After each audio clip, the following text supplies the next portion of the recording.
16 प्रकार से भगवान की पूजा है शास्त्र में। और छोटा पूजा पंचों प्रकार, 5 प्रकार का, धूप दीप नैवेद्य मीठा और फल, तो 5 प्रकार के भगवान की पूजा करना चाहिए दैनिक प्रकार से।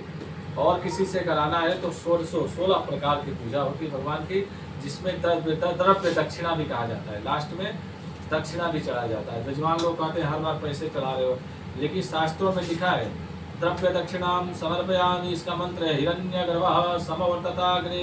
हिरण्यगर्भ या हिरण्य कहते हैं लक्ष्मी को, तो दक्षिणा भी लास्ट में कहा जाता है। उसके बाद में विशेष आर्घ्य भगवान का किया जाता है। मन और धन सभी प्रकार की, जितने भी मन से धन से शरीर से भगवान की जितना हो सकता है ना, सेवा और पूजा करना चाहिए।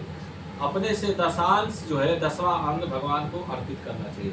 जैसे आप 100 रुपये कमा रहे हैं तो 10 रुपये इनके प्रति आप भगवान को अर्पित करो, दान करो, इनका पूजा करो, पाठ करो, तो कभी भी आपके घर में निगेटिविटी नकारात्मक ऊर्जा होता ही नहीं। शास्त्र में कहा गया कि 6 महीने में 3 महीने में एक बार सत्यनारायण भराकर भगवान का पूजा करवा लो, घर में हवन करवा लो विधिवत किसी अच्छे विद्वान से।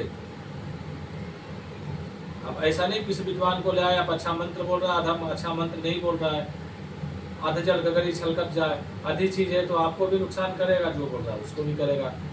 अब जैसे अच्छे डॉक्टर है, अच्छी पढ़ाई किया है, MBBS सर्जन किया है, तो अच्छी दवा देगा ना आपको।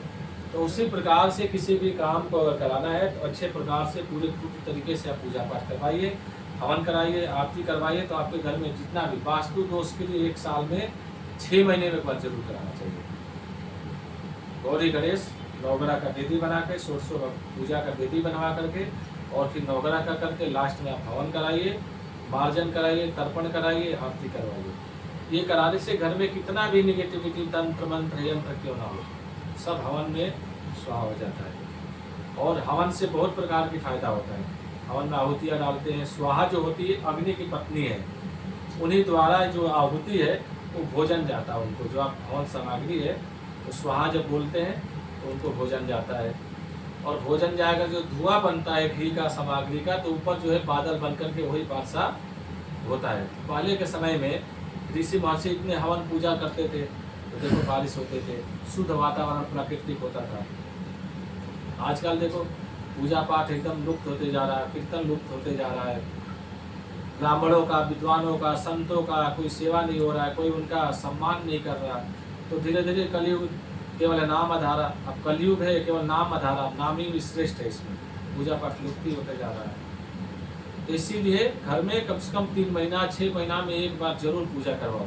अब किस उद्देश्य से, कहाँ से पैसा आ रहा है, कौन गलत तरीके से किस तरीके से आ रहा है, कोई घर में आ रहा जूते चप्पल किस प्रकार से वो पहन के आ रहा है, कुछ करके आ रहा है, तो उसकी निगेटिविटी आपके घर में प्रवेश कर रहा है। तो हवन से, पूजा से आपके घर जो है शुद्ध वातावरण हो रहा है।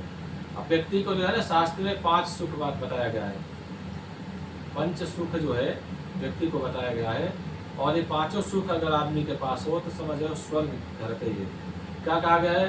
अर्थागमो नित्यमरो गीता च प्रिया च भार्या प्रियवादिनी च वस्यास्य पुत्रोऽर्थकरी च विद्या षड्जीवलोकस्य सुखानि राजन्। 6 सुख बताया गया है। अर्थागमो, अर्थ के आगमन आता रहे और जाता रहे। अर्थागमो नित्य मरोगिता च, सर्वप्रथम शास्त्र में कहा गया है कि पहले स्वास्थ्य निरोगी काया, अगर अपना शरीर स्वास्थ्य ठीक हो, कोई भी प्रकार का रोग ना हो, तो समझिए सर्व प्रकार के धन दौलत आपके पास है। जब आप सुख हो, जब ठीक ठाक हो, तभी तो सब चीज होगा ना। तो अर्थागमो नित्य मरोगिता च, शरीर में किसी प्रकार का कोई रोग ना हो। और भार्या, अर्थागमो नित्य मरोगिता च प्रिया च भार्या, भार्या कहा गया है पत्नी को, प्रिया च भार्या, पत्नी कैसे हो? सुंदर भी हो और प्रिय बोलने वाले भी हो, अच्छी बोलने वाली भी हो। ये नहीं कहीं से आए और वो कुत्ते की तरह दौड़ जाए, बिल्ली की तरह आपके ऊपर दौड़ जाए।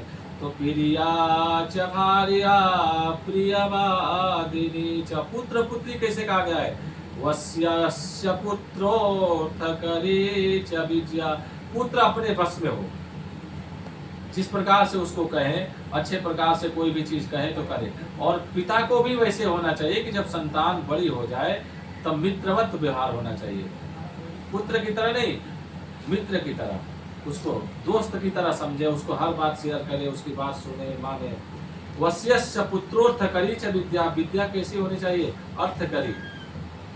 स्वदेशो पूज्यते राजा, विद्वान सर्वत्र पूजे। अगर विद्वता आपके अंदर है तो राजा के पूजा उसी के देश में होता है, लेकिन विद्वान सर्वत्र पूजे। अगर विद्वता है उसके अंदर किसी प्रकार का, जैसे अच्छे डॉक्टर हो, पंडित हो, कोई भी चीज हो तो उसका सभी जगह पूजा होता है। तो षड जीवस से सुखानि राजन, इस शास्त्र में कहते हैं 6 प्रकार के सुख हो।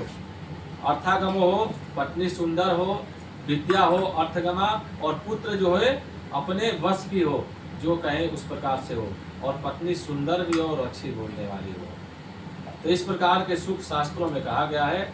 और कलयुग केवल नाम आधार, आप कुछ भी नहीं कर रहे हैं तो राधा राधा राम राम श्री राम राधे, जय माता दी जय माता दी, ये आप जो है करते जाइए।